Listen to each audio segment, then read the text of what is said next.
Feliz sábado a todos, hermanos. Que Dios esté con nosotros. Que el Espíritu Santo posesione en nuestra mente, en nuestro cuerpo, para poder discernir su palabra.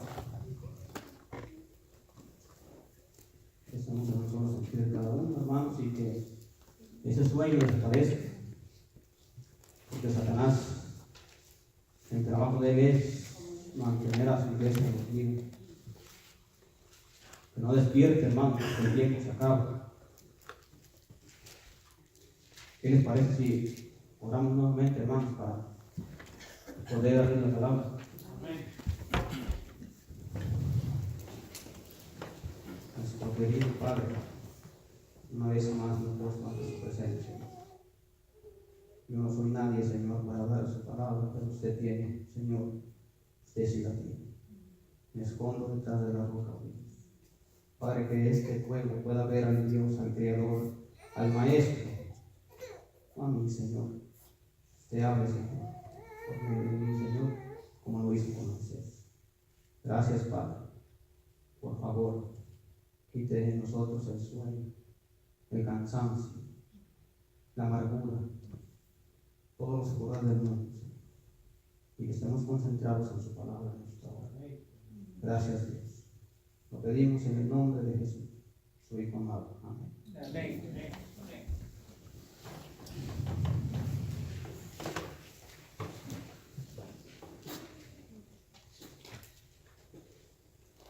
Bien, el hermano leyó ahí el Apocalipsis 6. Vamos para allá nuevamente, hermano. Tenemos que estudiar nuevamente ese versículo, pero en ese capítulo. Apocalipsis 6, 5.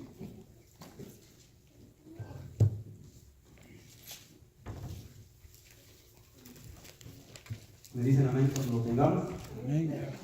Dice así: y cuando abrió el tercer sello, oí al tercer ser viviente que decía: ven y mira. Y miré, y aquí un caballo negro, el que estaba sentado sobre el que tenía una balanza en su mano. No solamente tenía una balanza en su mano, sino también, dice, y oí una voz en medio de los cuatro seres vivientes que decía: una medida de trigo por un denario, y 3 medidas de cebada por un denario, y no hagas daño al vino ni al aceite. Y como nosotros ya sabemos, este tercer sello vamos atrásito, ahí en lo que es Apocalipsis 2.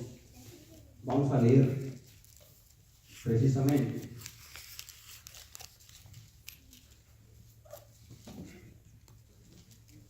Es el 2:12. 2:12 dice así: y escribe el ángel de la iglesia en Pérgamo. Precisamente este sello va relacionado con la tercera iglesia, que es la iglesia de Pérgamo. Dice: y escribe al ángel de la iglesia de Pérgamo, el que tiene la espada aguda de 2 filos, dice estas cosas: yo conozco, primeramente, dice el Señor, yo conozco tus obras y sé dónde moras o en dónde vives, dice el Señor, donde está la silla de Satanás, y retienes mi nombre. Hipócrita, ¿no? Porque mire, dice la silla de Satanás y dice que retienes su nombre. Retienes su nombre. Y no has negado mi fe, ni aun en los días en que Antipas fue mi fiel mártir, el cual fue muerto entre vosotros, donde Satanás mora. Pero tengo unas cosas contra ti, que tú tienes ahí a los que retienen la doctrina de Balaam, el cual enseña a Balac a poner tropiezo delante de los hijos de Israel, a comer de las cosas sacrificadas a los ídolos y a cometer fornicación.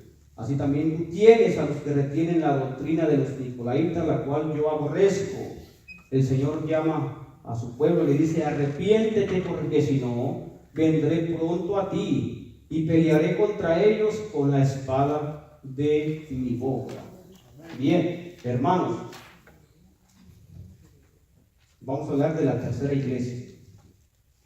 Esta iglesia, precisamente, fue levantada en el año 313. Antes de eso, Dios levanta otras 2 iglesias. La iglesia de Éfeso y la iglesia de Esmirna. Ya sabemos que la iglesia de Éfeso duró 100 años. Luego se levanta otra iglesia, la iglesia de Esmirna, que duró 213 años. Por lo tanto, si usted suma, son 313 años en el periodo en cual esta iglesia se levanta o surge. Lo que es interesante, esta iglesia no se parece nada a las otras dos. En nada se parece. Por lo tanto, la primera iglesia, la iglesia de Éfeso, dice que era una iglesia pura, era una iglesia santa. Mantenía la doctrina verdadera de Dios y le costó la muerte. Vivieron la verdadera doctrina, vivieron por esa fe. La iglesia de Esmirna también vivió por la doctrina, se arraigó en ella, que hasta también le costó la muerte. Pero esta iglesia es muy diferente, hermano. A esta no le costó nada. Es tremendo, porque las dos dieron su vida por el evangelio, mientras que esta hubo una gran apostasía, hermanos. O sea, vendieron la doctrina, se retrajeron por conveniencia al mundo.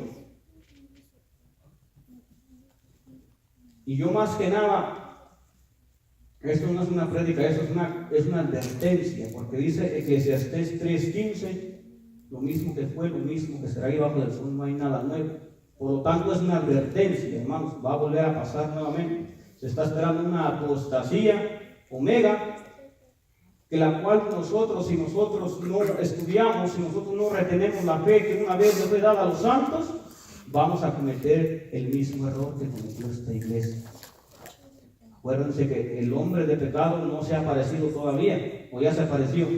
No porque está esperando algo, porque en el libro de Segunda de Tesalonicenses 2, del 3 al 5, dice que no vendrá el hombre de ¿qué? De perdición, el hijo de pecado, sin que antes no haya una ¿qué?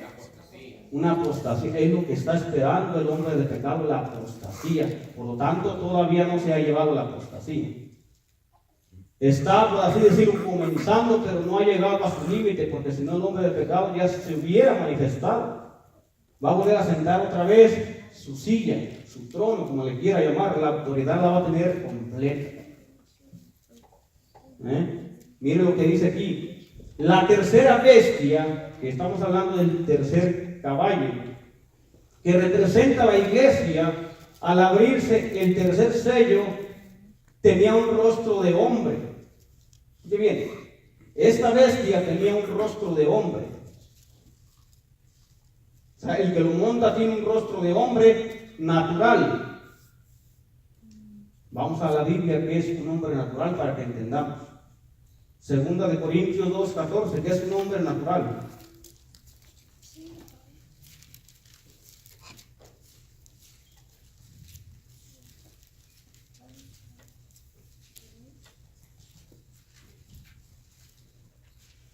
Perdón, es Primera de Corintios 2:14.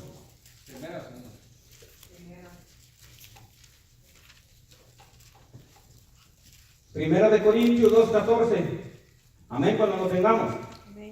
Dice así: pero el hombre natural no percibe las cosas que son del Espíritu de Dios, porque para él son locura, y no las puede entender, porque se ha de discernir espiritualmente, cosa que esta iglesia no discernió.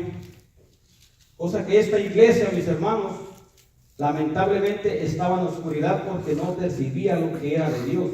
Lo espiritual, ¿cómo se debe de qué? ¿De entender cómo? Espiritualmente. Lamentablemente esta iglesia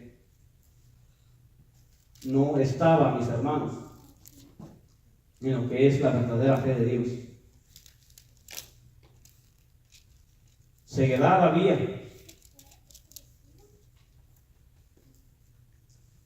Ese caballito, ustedes lo ven, era color negro, ¿no?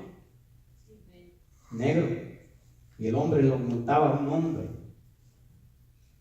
Vamos a estudiar el color de ese caballito. porque la primera era blanco, y luego el otro era rojo, y el otro era negro.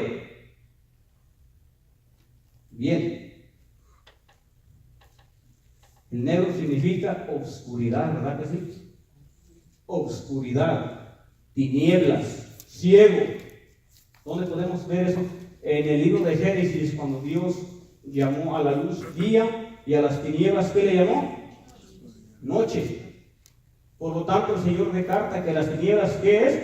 Noche, oscuridad, ceguedad espiritual. Es la condición en la cómo se encontraba esta iglesia de Pérgamo. Se apartaron de la doctrina verdadera y decidieron caer en ceguedad, pero nosotros necesitamos entender y estudiar cómo es que esta iglesia cayó.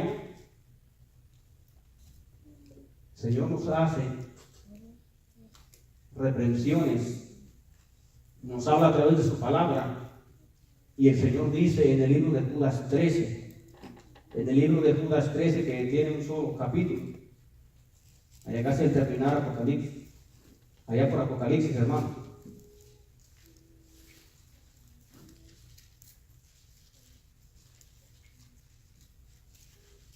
Judas 1:13.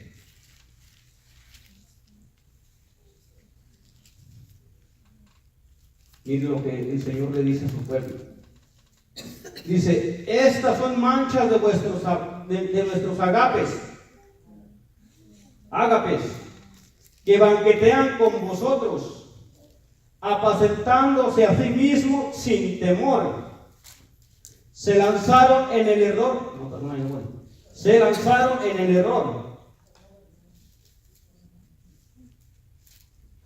Voy a leer nuevamente, hermano, porque me fui para otro texto. Dice: estas son manchas de vuestros ágapes, que banquetean con vosotros, apacentándose a sí mismos sin temor. Son nubes sin agua, los cuales son llevadas de allá para acá por los vientos, árboles otoñales sin fruto, 2 veces muertos y desarraigados. Esa es la condición en la cual se encontraba esta iglesia, hermano. Nubes sin agua, árboles ¿qué? Sin hojas, porque aquí dice que eran otoñales, y cuando entramos en el otoño, no, el árbol puede permanecer, pero no tiene ninguna hojita. ¿Judas 1:13 está ahí? Sí, todas 1:13. 12. De 1:12 y el 13. Por lo tanto, el Señor le llama a su iglesia, dice que son nubes sin agua, son árboles otoñales, no tienen ni ramas esto, el puro tronquito nada más, y no lleva fruto, y 2 veces muerto y desarraigados. Leemos el 13. Fieras ondas del mar que espuman su propia vergüenza, estrellas erráticas, a las cuales está reservada la oscuridad de las tinieblas para siempre. ¿Ve que está hablando de tinieblas? ¿Cómo era el caballito entonces? Negro significa las tinieblas. Las tinieblas. Bien, vamos al libro de Isaías 8:12. En el libro de Isaías.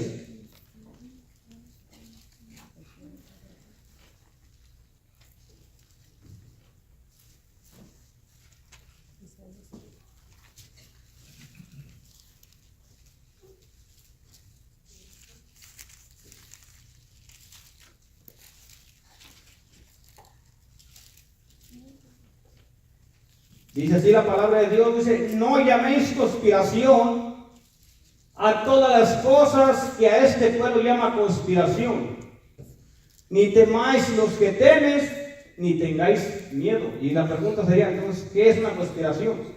Bueno, la conspiración, mire ahí, los que tienen las Biblias ahí de estudio bíblico, ahí abajito, me dice ahí, ¿qué es una conspiración? Para nosotros conspiración viene siendo un fraude, hablando ya acá mundanamente es un fraude, ¿no? Cuando alguien le roba a alguien, no cometió conspiración, no, es un fraude. Pero miren, para el Señor, ¿qué es una conspiración? Dice así: se ha hecho la pregunta, ¿qué quiere decir usted cuando habla de una conspiración? ¿Quién ha formado conspiraciones? Y luego dice, ustedes. Dice, el pueblo, han formado conspiración. Él no señala a otro, dice, ustedes. En ese tiempo estaba señalando entonces al pueblo de Dios. ¿Quién se cometía conspiraciones en aquel tiempo cuando Cristo vino a la tierra? El mismo pueblo. Por eso el Señor dice, a ustedes están cometiendo conspiración.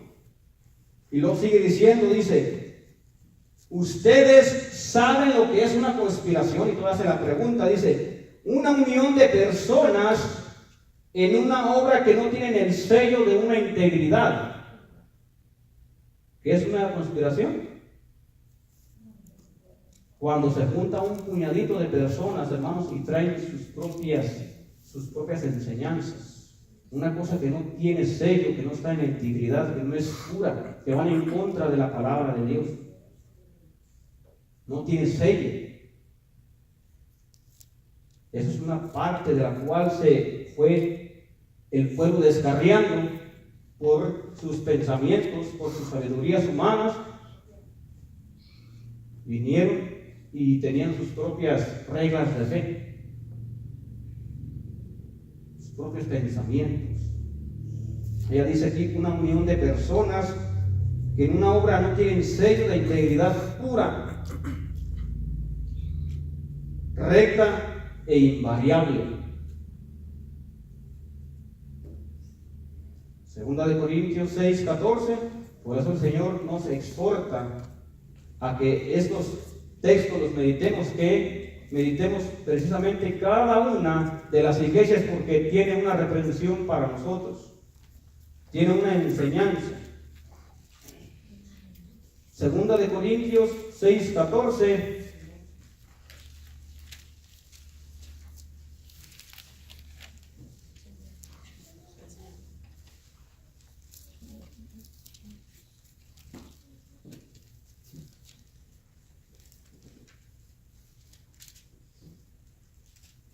Dice el Señor así, dice, no nos unáis en yugo desigual con los incrédulos, porque ¿qué compañerismo tiene la injusticia con la justicia?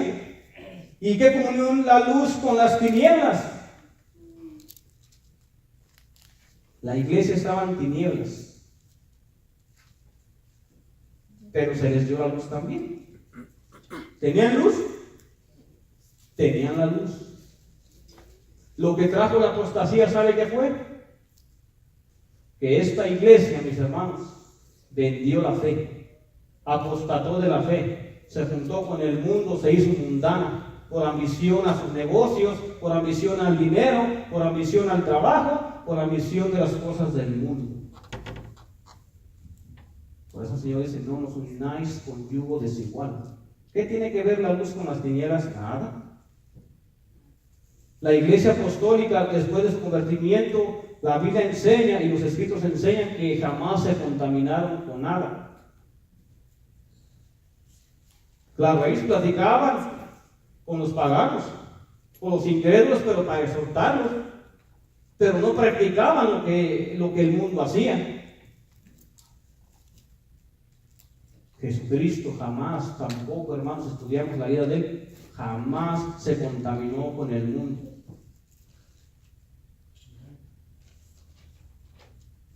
Eso fue lo que trajo la apostasía de aquí.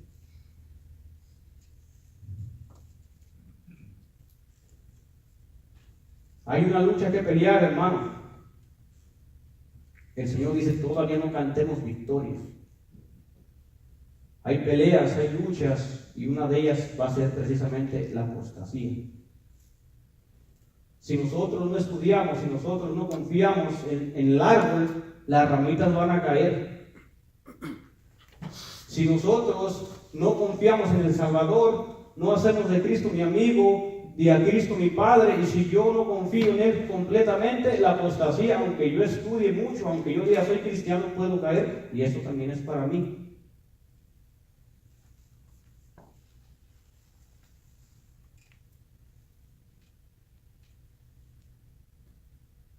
No nos contaminéis con el mundo, dice el Señor. Tenemos una guerra. tenemos una lucha. El Señor dice: no cantéis victoria todavía. Eso me lo dice en el libro de Oseas 9. En el libro de Oseas 6, vamos para allá, que dice el Señor. Oseas 9.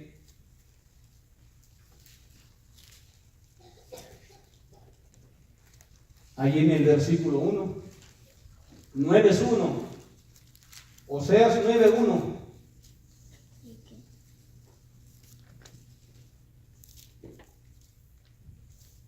El Señor dice: no te alegres, oh Israel, hasta saltar de gozo como los otros pueblos, pues te has prostituido, apartándote de tu Dios.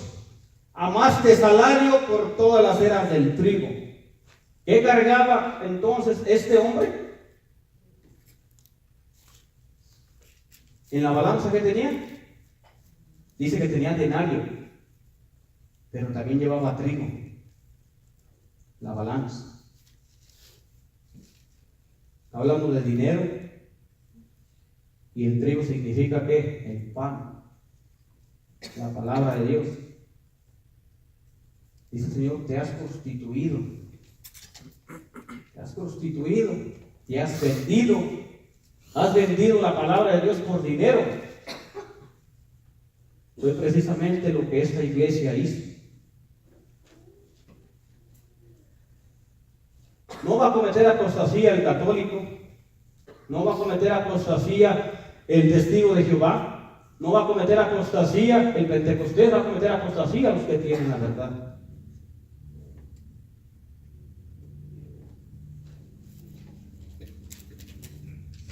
Estaba estudiando testimonios para la iglesia. Dice que la apostasía es peor que la muerte. ¿Sí dice? Dice: la apostasía es peor que la muerte. Y el Señor dice: traidores. Nos llama traidores. ¿O a usted le gustaría que su mujer estuviera con otro? ¿Usted le llamaría traidora? Si nosotros somos de Cristo, entonces ¿cómo vamos a traicionar a Cristo? Cuando nos apartamos de Él, cuando preferimos ir al mundo. ¿Y el mundo a quién le pertenece? No es de Él. Dios es el Creador. Pero Él está aquí. Por lo tanto, el Señor dice: traidores. Fue lo que hizo esta iglesia. Traicionó la fe. Se apartaron de Dios. Dejaron el primer amor también. Y le dieron entrada ¿a quién? Al hombre de pecado.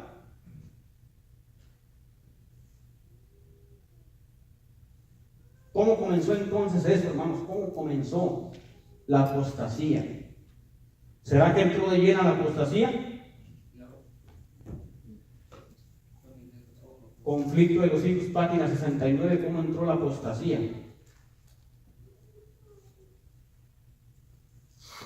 Una era de tinieblas espirituales. El color del caballito era negro, ¿no? Tinieblas.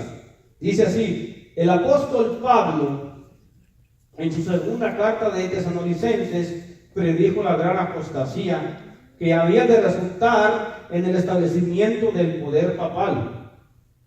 Declaró respecto al día de Cristo: ese día no puede venir sin que venga primero la apostasía y sea revelado el hombre de pecado, el hijo de perdición, el que se opone a Dios y se ensalza a todos lo que se le llama Dios y es objeto de culto, de modo que se sienta en el templo de Dios ostentándose o haciéndose pasar por Dios. Además, el apóstol advierte a sus hermanos. La advertencia también es para quién. ¿Somos hermanos de Saulo? Sí. No nomás él estaba advirtiendo a sus hermanos de aquel tiempo. Somos hermanos en la fe. Por lo tanto, esta advertencia es para el pueblo de ahora también. Pablo advirtió a sus hermanos, a los de antes, pero también a los de ahora. Dice: los advierte a sus hermanos que el ministerio de iniquidad ya está obrando, ya que ya en aquella época veía que se introducía en la iglesia errores que prepararía el camino para el desarrollo del papado. ¿Cómo entró la apostasía entonces? Dice que poco a poco el pueblo de Dios se fue apartando el pueblo, el remanente, se fue apartando poco a poco de Dios. Llevaban el sábado livianitamente, guardaban los mandamientos livianamente, trabajaban mucho y decían, es bueno, le ponían más interés al trabajo, eso es livianamente. Prefirieron las ganancias y dijeron, no es malo, livianamente. Poco a poco prefirieron jugar el fútbol livianamente, prefirieron ver más la televisión livianamente. Dice que poco a poco, y las cosas del mundo lo que hacen, ¿sabe qué es? Nos van apartando poco a poco de Dios y nos va enfriando. Fue lo que pasó en esta iglesia. Poco a poco, cuando más acordaron, ya estaba preparado el camino para que el hombre de pecado viniera.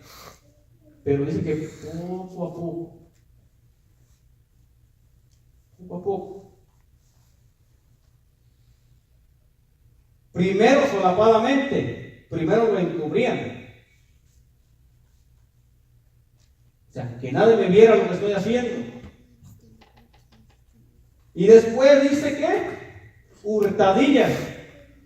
Hurtar, la palabra que es hurtar, ¿qué es? Robar. Primero lo hacían escondidas, pero luego ya robaban abiertamente.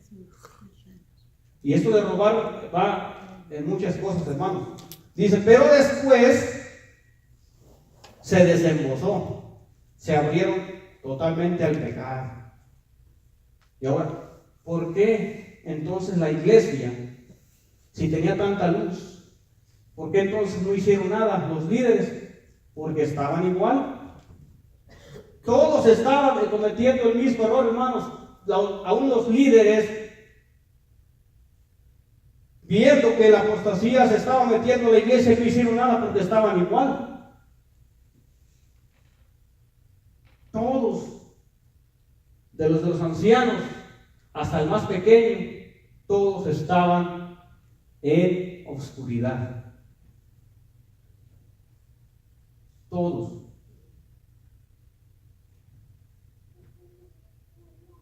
Por eso nosotros tenemos que tener cuidado, hermanos. La exhortación es necesaria aquí en la iglesia. No podemos solapar el pecado, porque si dejamos que el pecado entre, ¿qué va a pasar entonces?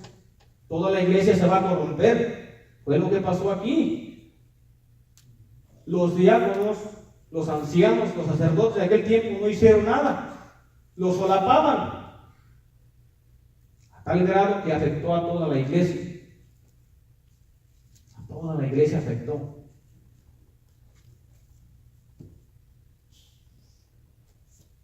Dice, conforme iba cobrando fuerza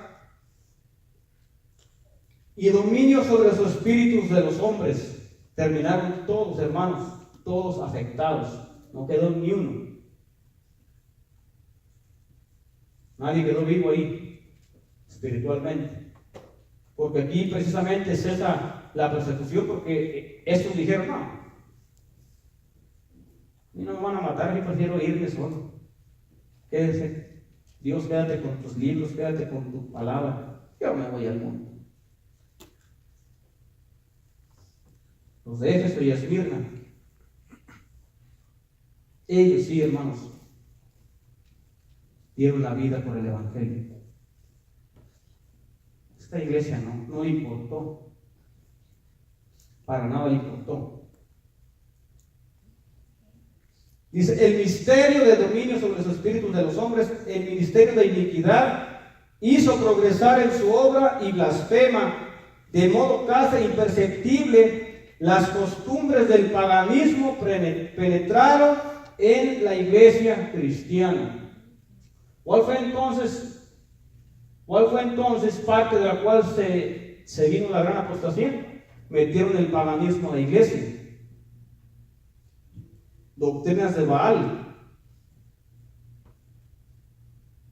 Las doctrinas de Baal. Eso significa el color del caballo negro.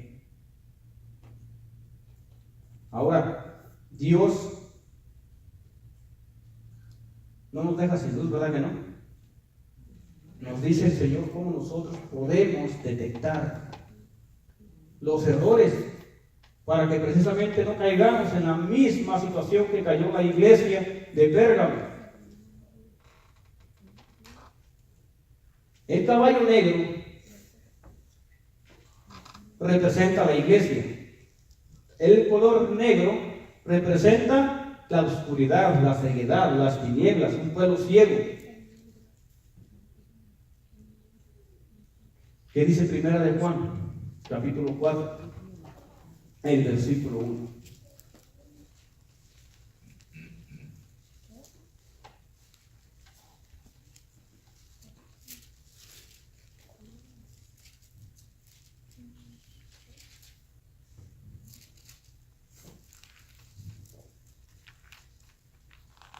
Dice así: amados, no creáis a todo espíritu. Ve que el Señor tiene un mandamiento, dice: no le creáis a todo ser viviente que te traiga la palabra. Dice: no le creáis. Cosa que estos hombres hicieron. Creyeron. La iglesia de Pérgamo creyó a todo lo que el hombre venía y le decía. Por eso el Señor dice: no creáis a todo mundo, a todo espíritu, sino probad los espíritus si son de Dios, porque muchos falsos profetas han salido por el mundo. Han salido muchos profetas por el mundo. Y dijera yo, millones. Y si el pueblo de Dios no estudia, si el pueblo de Dios no discierne, si el pueblo de Dios no está agarrado de Cristo, van a venir los hombres del mundo, sea teólogo, sea maestro, sea lo que sea, me va a presentar su doctrina y yo voy a caer. El pueblo de Dios para qué levantó a los discípulos, para que sacaran al pueblo del error de las tinieblas. El Señor ha levantado al pueblo de ahora para que saquemos al pueblo de las tinieblas, no para que traigamos las tinieblas a la iglesia.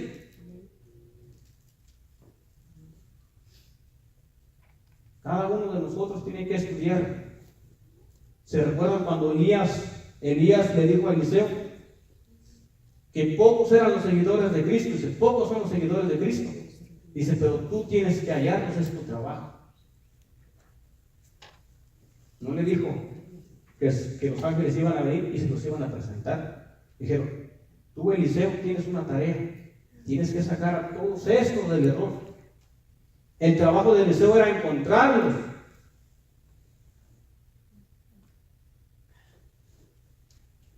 El trabajo de Eliseo era encontrarlos, sacarlos del error.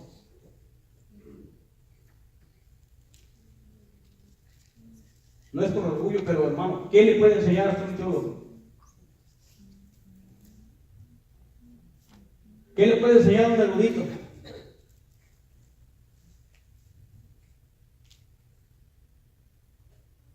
Primer punto, dice el Señor: mira, con que guarde el puro domingo, este no es, y este no es.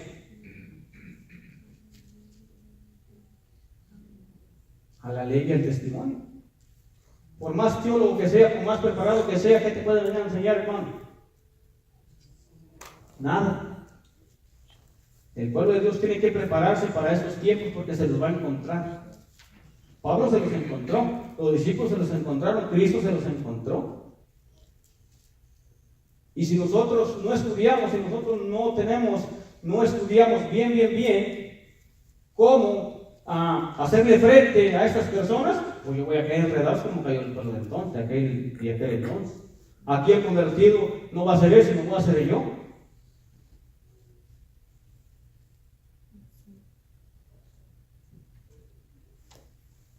Dios nos ha dejado como atalayas a cada uno. Nuestro trabajo es sacar a la gente de las tinieblas, de los errores. Cosa que esta iglesia no hizo. Pasó lo contrario. El mundo le ofreció sus teologías, sus principios, su sabiduría. Y ellos, como no sabían, pues la agarraron. ¿No sabían? Sí sabían. No, sí estudiaban. Eran estudiosos. En aquel tiempo había gente estudiosa, gente erudita. Lo que pasa, hermanos, cuando la fe, esta mañana está hablando de la fe, cuando nosotros no creemos, cuando nosotros no estamos bien formalizados, cuando nosotros no estamos bien cimentados, cualquier vientecito nos puede mover. Fue lo que pasó en esta iglesia. Ellos tenían mucho conocimiento, pero vinieron gente de afuera, les hablaron ¿qué? Suavecito, metiéndoles doctrinas y mandamientos de hombres, y dijeron, es bueno. Miren lo que dice el comentario. Miren lo que dice el comentario de aquí, de 4, de primero de Juan 4:1. Lo mismo se nos presenta igual, dice, en estos días peligrosos, no debemos aceptar como verdad cualquier cosa. No debemos aceptar como verdad cualquier cosa que nos presenten los hombres. Cuando falsos maestros que dicen venir de Dios,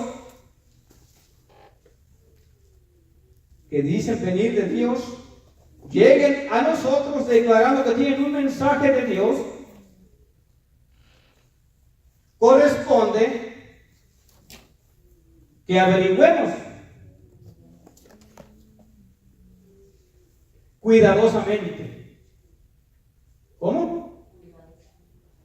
Tenemos que tener cuidado cuando nos presentan, dice, tienen que estudiar cuidadosamente. Cuidadosamente. ¿Cómo sabemos que es verdad? Jesús nos ha dicho, falsos profetas se levantarán y engañarán a muchos, pero no necesitamos ser engañados. ¿Cómo podemos saber lo que es verdad? El profeta Isaías dice, a la ley y al testimonio. A la ley y al testimonio. Simplemente así, hermano. Si una persona, por más estudiosa que sea, que esté quebrantando el día sábado del Señor, ¿el Señor qué le puede revelar? ¿Es transgresión? ¿Tan transgresión? ¿Y Dios no le puede dar sabiduría, inteligencia a una persona que anda descarriada?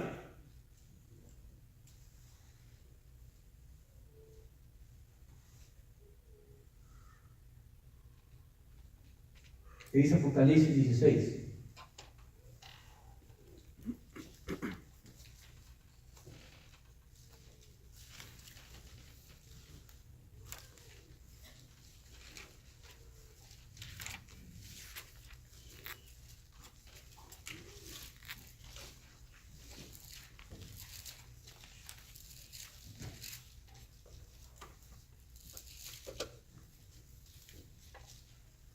Y vi salir de la boca del dragón y de la boca de la bestia y de la boca del falso profeta 3 espíritus inmundos de manera de ranas, porque son espíritus de demonios haciendo milagros que van a los reyes y a la tierra y a todo el mundo para congregarlos para la batalla de aquel gran día del Dios Todopoderoso. Tremendo, ¿no?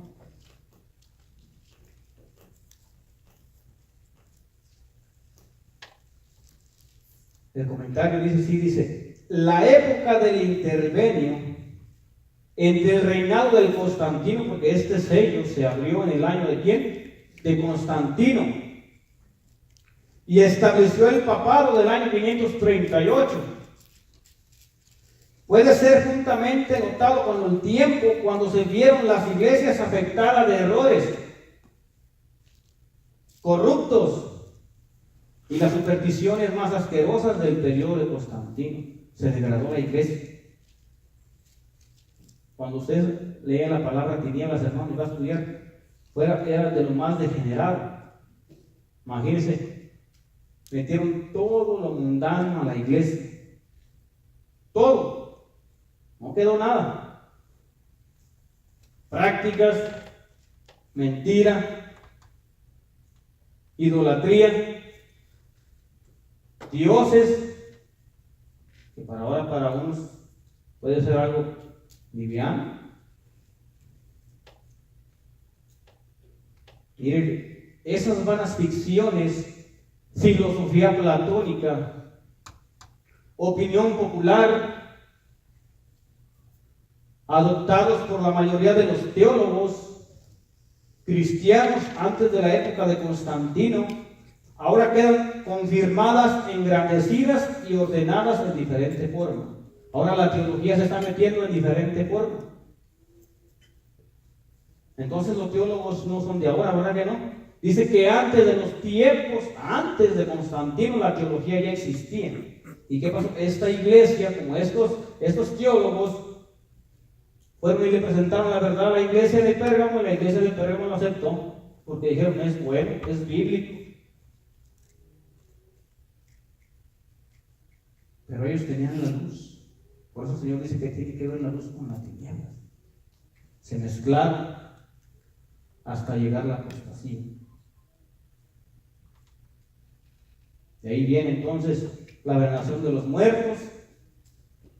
De ahí viene las indulgencias. De ahí después ya se metió todo eso. Y esto fue lo que acabó con la iglesia, hermano. Miren que es bien importante esto, ¿saben por qué? ¿Saben ustedes esto acerca del sábado y el domingo? Cuando se dé el decreto de la ley dominical, si apostatáramos de la fe y terminaríamos adorando el día domingo, ¿saben qué vamos a hacer? Todas las prácticas de ellos. No solamente va a guardar el domingo, ¿saben qué va a hacer? Se va a postrar ante imágenes. Va a participar de las reliquias de ellos. Va a participar de la Santa Cena como hacen ellos. Cuerpo de Cristo, usted va a estar formado. Es importante, hermanos, porque en la ley dominical no es fácil. Porque se recuerda, así igualito como Nabucodonosor quiso que se postrasen los 3 hebreos, así también va a volver a pasar. Lo van a obligar. Y al guardar el domingo se va a hacer usted participante de todas de sus fiestas.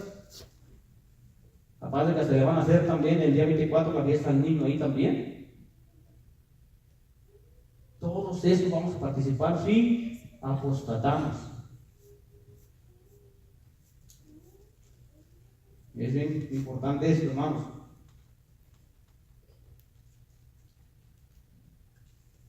El que lo montaba, dice que era un hombre, ¿verdad? El que lo montaba era un hombre, Ezequiel 34.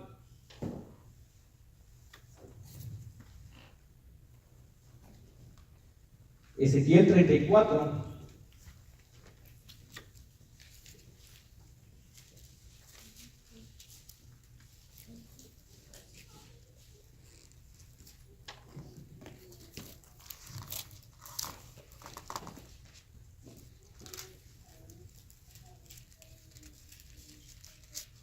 El que lo montaba era un hombre, ¿verdad?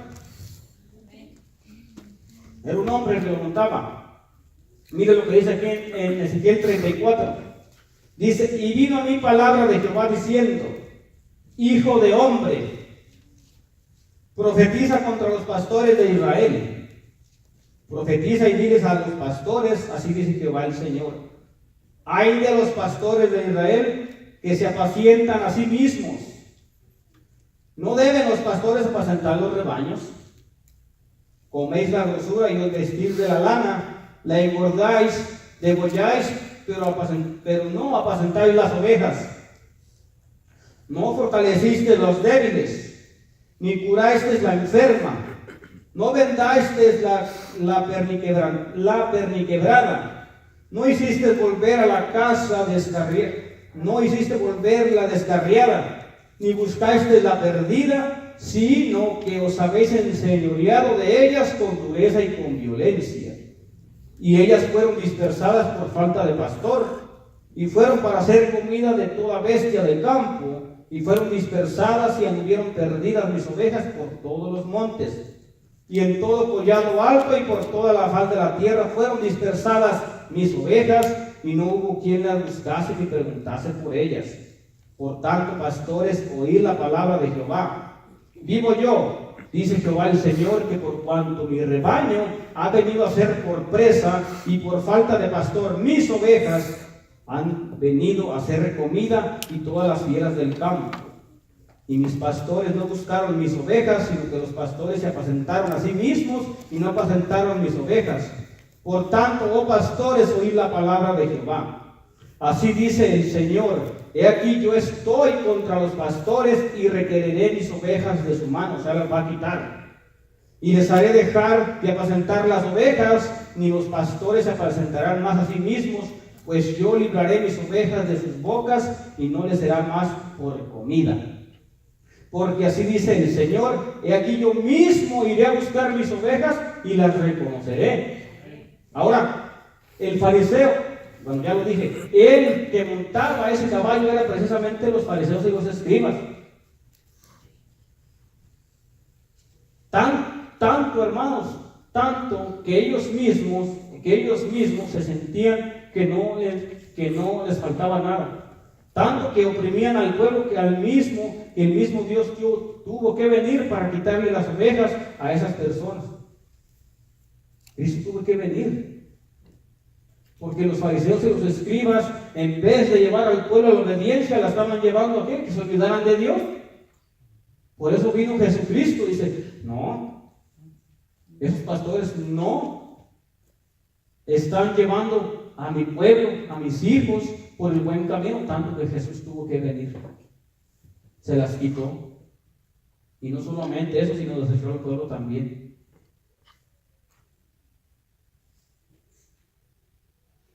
¿El templo para qué servía? Que el caso dijo el Señor: mi casa será llamada casa de oración. ¿Qué hacían los fariseos entonces?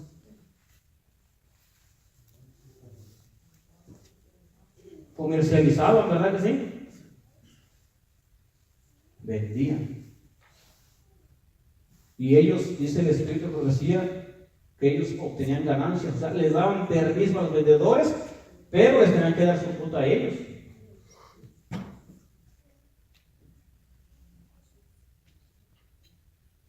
Y tenían que darle la mitad a los sacerdotes.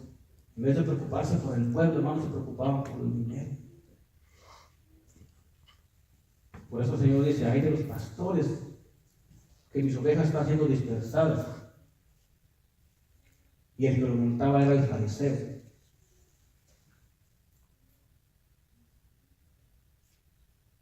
Y este hombre tenía una balanza, ¿verdad que sí? Tenía una balanza este hombre. ¿Qué significa entonces la balanza? Miqueas 6.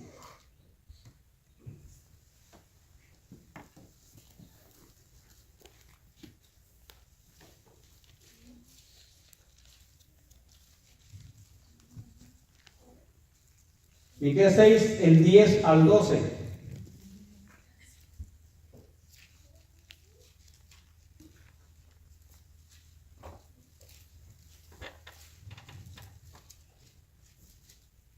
Me dicen amén cuando lo tengamos. Miqueas 6, del 10 al 12. Dice así: hay aún tesoros de impiedad en casa del impío, y medida escasa que es detestable. ¿Tendré por inocente al que tiene balanza falsa? Ve que esta persona tenía una balanza, ¿verdad que sí? Entonces el Señor hace un reproche y dice: ¿tendré por inocente al que tiene una balanza falsa? ¿Una balanza falsa? Y bolsa de pesas engañosas. Por lo cual sus ricos se llenaron de rapiña y sus moradores hablaron mentira y su lengua engañosa en su boca. Ahora, el Señor está hablando de aquí, ¿qué? Del lenguaje, ¿no? De las mentiras. Y el que lo montaba era el fariseo. Dios quiera que no seamos de los fariseos, porque el Señor aquí hace un reproche y nos dice: ¿será que yo puedo tener por justo una persona que lleva una balanza injusta? La balanza, hermanos, tiene que estar al mismo nivel. La balanza no puede estar una arriba y una abajo. Por eso el Señor dice que la balanza, ¿qué? Injusta, desbalanceada. ¿Será que Dios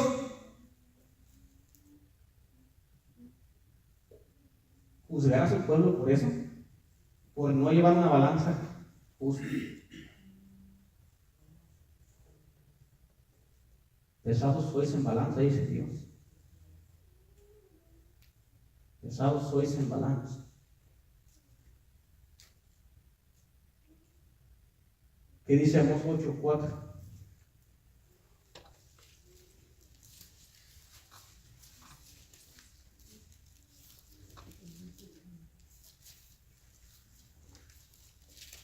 Amós 8:4 dice así: oíd esto,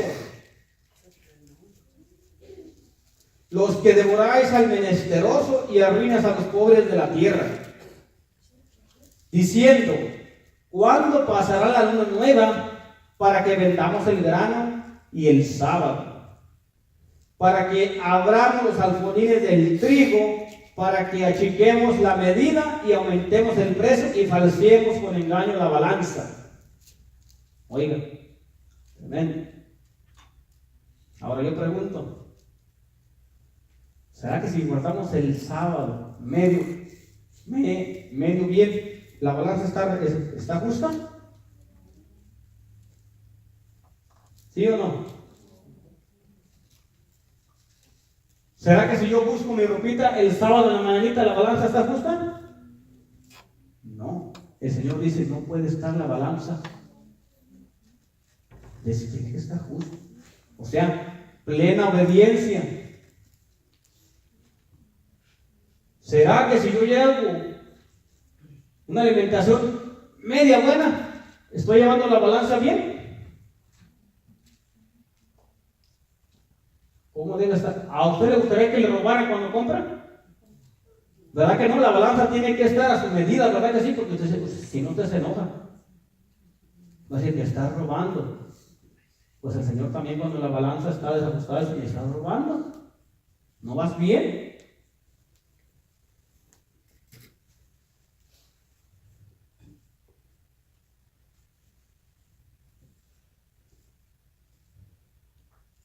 Pero también existe otra cosa.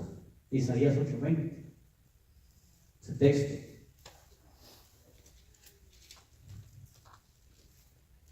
Isaías 8:20. ¿Qué dice Isaías 8:20?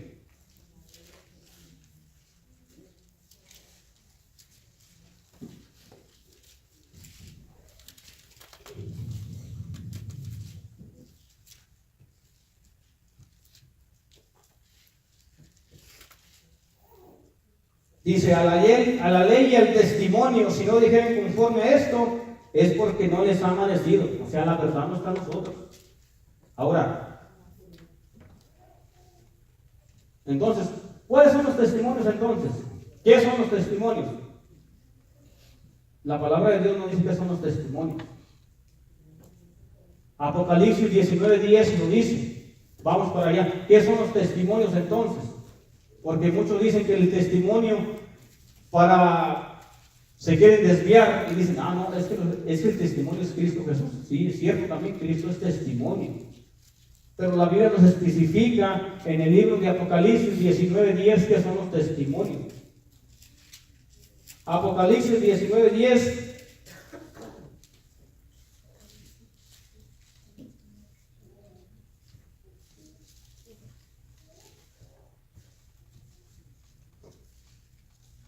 Dice así: y yo me postré a sus pies para adorarle. Y él me dijo: mira, no lo hagas, yo soy consiervo tuyo y de tus hermanos, que tienen el testimonio de Jesús. Adora a Dios, porque el testimonio de Jesús es el espíritu de profecía. ¿Cuáles son entonces los testimonios? Hermanos, mucha gente ya está eliminando la profecía, que son los testimonios. Y si nosotros esa balanza con los testimonios que no estemos llevando, la balanza está desajustada también. Tenemos que llevar la fe de la regla, que es la Biblia, junto con sus mandamientos, pero también los testimonios, para que la balanza esté igual, no esté ni para arriba ni para abajo. Todo aquel que rechace los testimonios dice que se encuentra en la misma experiencia de las densas tinieblas del mismo caballo negro. La verdad no está bien, dice sí, es mentirosa.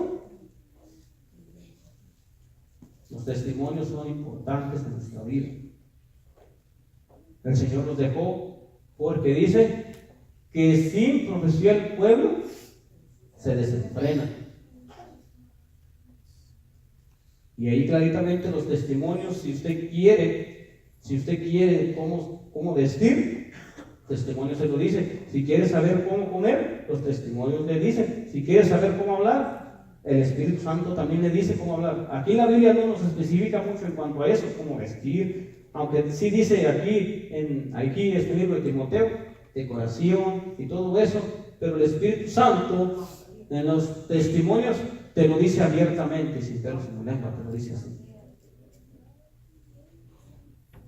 Entonces, cuando nosotros rechazamos los testimonios, estamos rechazando al Espíritu Santo.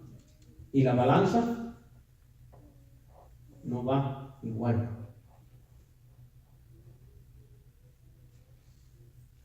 Ahora, en el libro de Deuteronomio 25, ahí nos explica en cuanto a la balanza también.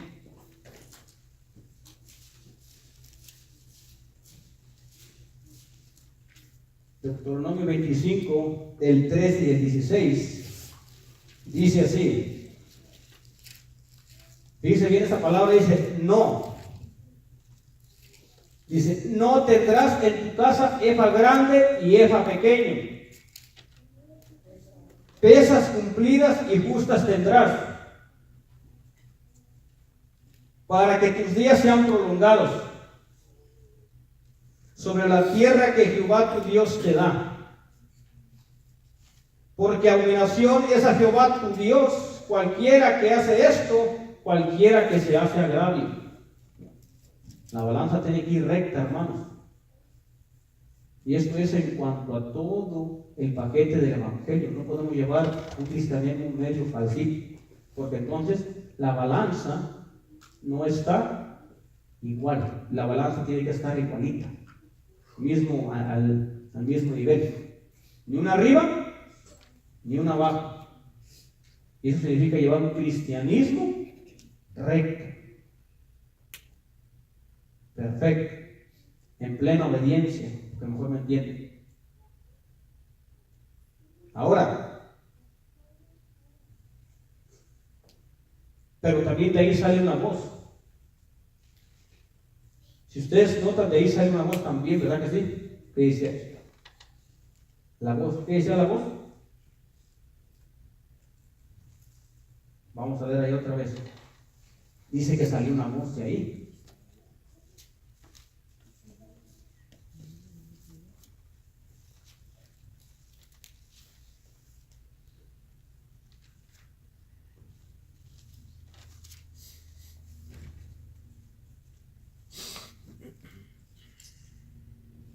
El 6, y oí una voz en medio de los 4 seres vivientes que decía, una medida de trigo por un denario. Nomás ahí. Oí una voz que decía, una medida de trigo por un denario. Bien, Mateo 4:4.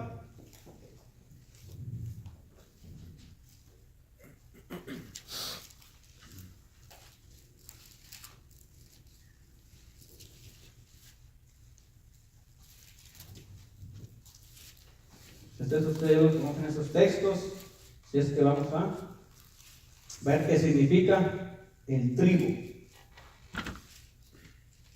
Dice así, Mateo 4:4 dice, pero él respondió y dijo, escrito está, no solo de pan vivirá el hombre, sino de toda palabra que sale de la boca de Dios. ¿Con qué se hace entonces el pan? Con el trigo también. Entonces el trigo que cargaba este hombre es la palabra de Dios, pero también dice que tenía un denario. Vea que aquí era el énfasis entre la palabra de Dios y el dinero. Denario es el dinero. Pero entonces, ¿cómo se corrompió esto entonces? Recordamos que esta iglesia, se alejó de la fe porque el trigo, que era el pan, lo cambiaron por dinero. Prefirieron las cosas del mundo. Hicieron la palabra a un lado, el pan lo pisotearon. Y el denario, que es el dinero, fue su Dios. Parte de la apostasía también. Juan 6:48.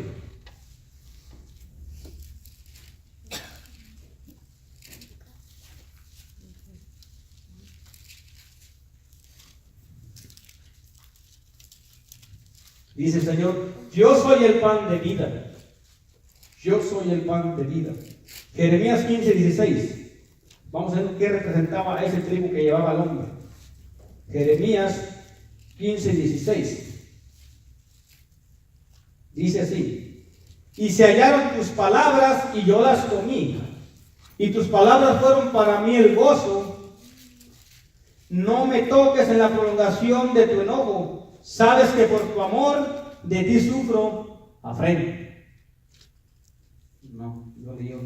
Y se hallaron tus palabras y yo las comí, y tus palabras fueron para mí el gozo y la alegría de mi corazón, porque tu nombre se invocó sobre mí, oh Jehová, Dios de los ejércitos.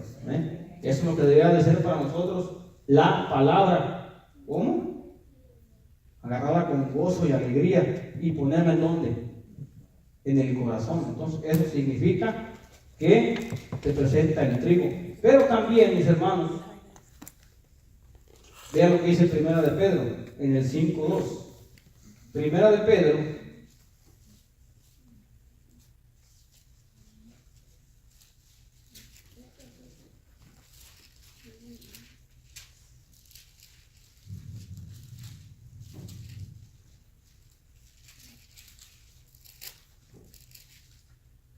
dice así: apacentad la grey de Dios que está entre vosotros, cuidando de ella, no por fuerza, sino voluntariamente, no por ganancia deshonesta, sino de ánimo pronto. Segunda de Pedro 2, del 1 al 3, ahí mismo, así. Segunda de Pedro 2, del 1 al 3. Dice: pero hubo también falsos profetas entre el pueblo, como habrá entre vosotros falsos maestros que introducirán encubiertamente herejías destructoras y aún negarán al Señor que lo rescató, atrayendo sobre sí mismos destrucción repentina. Bien, pueblo de Dios, ¿se recuerdan que lo hizo Jacob? Vendió la primogenitura. ¿Por qué? Por un platito de lentejas, hermano. Se está haciendo negocio con la palabra de Dios. Y usted dice: bueno, pero yo no estoy haciendo negocio. No solamente el catolicismo ha hecho negocio con el bautismo, porque para todo cobra. Cobra por casarlos, cobra por bautizarlos, cobra por confirmarlos, cobra por todo. Hasta por las indulgencias también cobra. Todo se ha vuelto un negocio. Por eso este fariseo traía el denario y traía trigo. Pero cuidado, que nosotros tenemos que sacar de aquí una lección. Usted va a decir: bueno, pero ¿cómo yo puedo si todos están vendiendo la palabra de Dios por dinero? No precisamente tiene que ganar dinero para vender la palabra de Dios. Conflicto de los siglos, lo dice página 528. ¿Cómo nosotros podemos entonces estar vendiendo? ¿Cómo podemos estar apostatando de la fe? Conflicto de los siglos, página 528.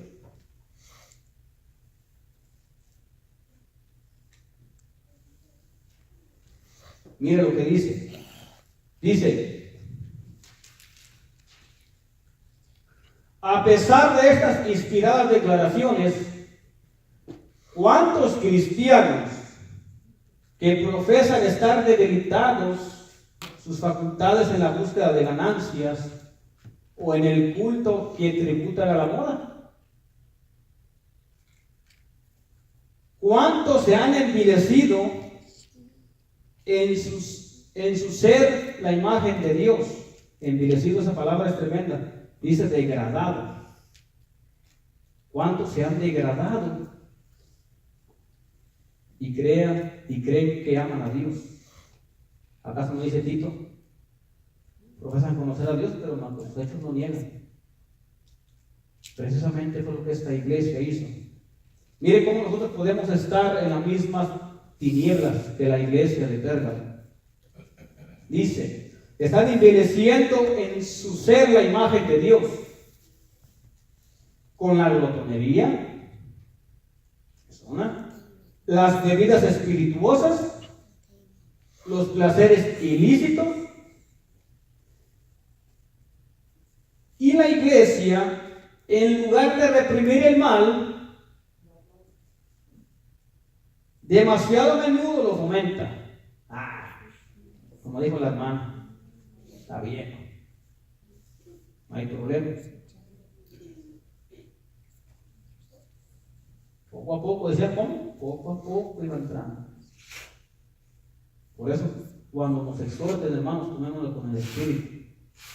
Porque si nosotros nos queremos ver en el cielo, es para su salvación, para mi salvación. Si yo estoy haciendo algo malo en la iglesia, por más pequeño que sea, si me llama la atención, es por su bien, es por mi bien. Si usted quiere ir al cielo, si queremos ir al cielo, si queremos verlo, no nos debemos enojar cuando el Espíritu de Dios nos redarguye. Claro, por medio de su siervo, porque para eso nos dejó. Para el bien, y para que la mantenga, y para que la iglesia se mantenga pura, como fue la iglesia de Éfeso y Esmirna. Dice así: demasiado a menudo lo fomenta, apelando a los apetitos, el amor de lucro y de los placeres para llenar su tesoro. Que el amor a Cristo es demasiado débil para colmar. Si Jesús entrase en las iglesias de nuestros días y viese los festejos y el tráfico impío que se practica en el nombre de la religión, ¿no arrojaría acaso a esos profanadores como arrojó a los cambiadores del templo? O sea, precisamente no tengo que estar yo haciendo mercadería, porque el Señor dice en Colosenses 3 que si tú resucitaste, que si tú has resucitado en Cristo, buscar las cosas del cielo primero, no las de la tierra. Dios no puede ser burlado, hermanos, por cualquier cosa, por pequeña que sea, por pequeñita que sea. Dios no lo pasa por alto. Pesados estamos siendo en balanza. ¿Qué pesas? Justas. El engañado soy yo. Si creo que un pequeño pecado puede entrar al cielo, no puede ser así.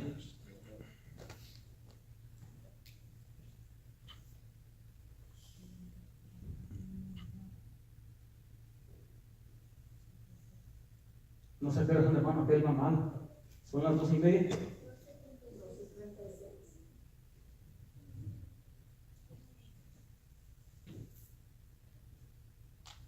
Bueno, ya más voy a otros 10 minutos. Pero también salió una voz que dijo: no le hagas daño al aceite y al vino.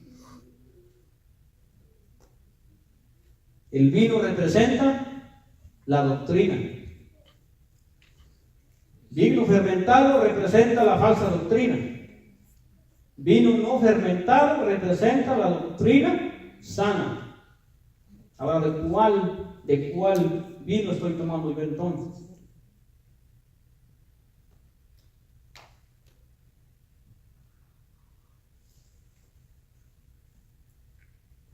Y el aceite representa el Espíritu Santo. Por eso lo que dijo uno de los 4 seres vivientes, que no se le hiciera daño al aceite ni al vino, es porque la palabra de Dios todavía está vigente. Dice que es eterna. Y el Espíritu Santo también no se le hizo daño en aquel entonces. Si se le hubiese daño hecho al vino, a la palabra de Dios, nosotros no hubiéramos conocido estas grandes verdades, hermanos, estuviéramos en tinieblas. Pero, dijo, no le hagas daño ni al vino ni al aceite. Quiere decir que el Espíritu Santo y su palabra iban a permanecer para siempre. Ahora,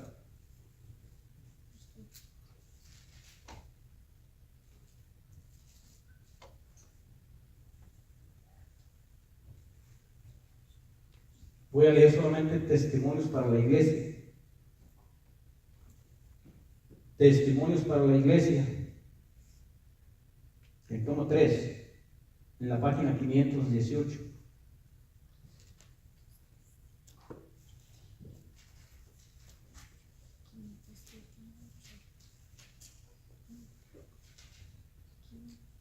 Mire lo que dice aquí.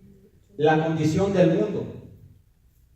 Así se llama el título, condición del mundo.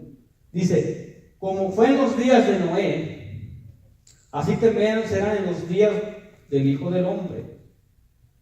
Dios tendrá un pueblo celoso para buenas obras, firme en medio de las contaminaciones de esta época de degeneración, tal como lo fue Noé. Era un pueblo tan degenerado que Noé se mantuvo fiel y justo. Dice que Dios también tiene un pueblo para estos tiempos, aunque el pueblo esté degradado, pero tiene un pueblo que le va a ser fiel, aunque venga lo que venga, aunque venga la apostasía. Los que están agarrados de Cristo, ellos son los que se van a mantener fieles. Dice, habrá un pueblo cuyos miembros se aferrarán de tal manera a la fuerza divina que podrán resistir a toda tentación. Los malos anuncios que se ven en carteles llamativos pueden tratar de hablar a sus sentidos y corromper su mente, pero estarán de tal manera unidos con Dios. Tienen que hacer una obra que nadie puede hacer por ellos. Trabajo es tuyo. La cual consiste en pelear la buena batalla de la fe.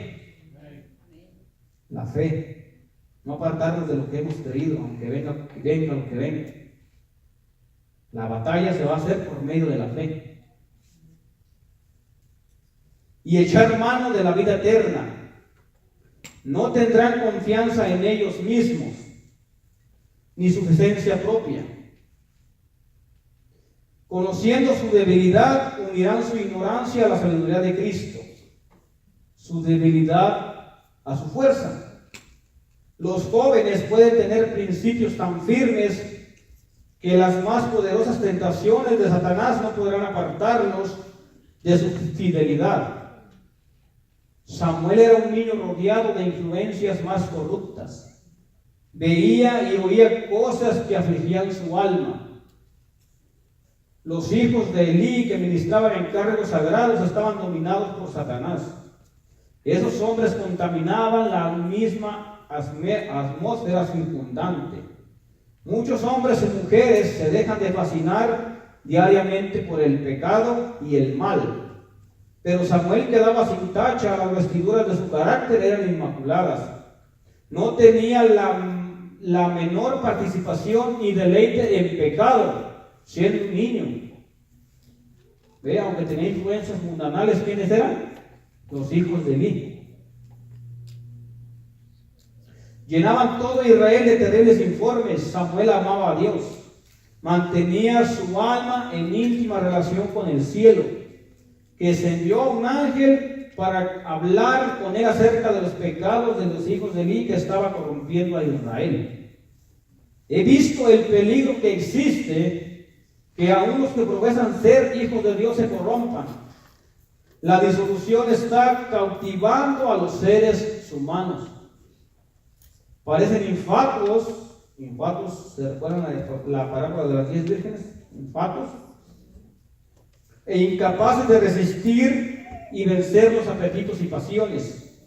En Dios hay poder. En Él está la fuerza si tan solo quieren pedirlo. No, el poder vivificante de Jesús estimulará a todos los que han aceptado el nombre de Cristo. No rodean el peligro y riesgo, y estamos seguros únicamente cuando sintamos nuestra debilidad y nos asimos con la mano de la fe a nuestro Señor poderoso libertador. El tiempo en que vivimos es terrible. Ni un solo instante podemos dejar de velar y orar. Nuestras almas impotentes deben confiar en Jesús, en nuestro compasivo Redentor. ¿Cuáles entonces las cosas para que no apostatemos? Estar en constante comunión con Dios, que nos dé la dirección. No hay tiempo, hermanos, ya para medio estudiar, medio convertirme. Debemos estudiar ahora más antes que nunca. El tiempo se acaba y solamente la decisión la tienes tú. ¿Se recuerdan cuando Dios iba a ser crucificado? Y en ese tiempo se tenía que soltar a alguien. ¿Se recuerdan? Y el mismo pueblo de Dios, el que vino y dijo, crucifíquenle, crucifíquenle, ese mismo pueblo, allí, en ese mismo pueblo, había hombres que Dios había sanado. Iba revuelto allí. Y el mismo pueblo de Dios que profesaba conocer a Cristo es el mismo que le crucificó. El mismo pueblo, no el mundano, no el gentil, el mismo pueblo de Dios le dijo, crucifíquenle. Y el mismo pueblo de Dios decidió la liberación de Barrabás. El pueblo de Dios quería ver esto, los milagros, que contemplaban a su Salvador cuando caminaba por las calles, miraba el cojo, lo levantaba.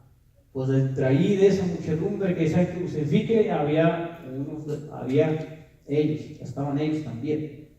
Tu decisión es, mi decisión es, ¿a quién quieres seguir? ¿A Barrabás o a Cristo Jesús? ¿Por quién te decides? Si dices que Jesús, pues renova tu voto, hermanos, y levanta la bandera de Cristo. Si dices que Barrabás, ya conoce las consecuencias. Muerte eterna. Que Dios nos bendiga, hermano.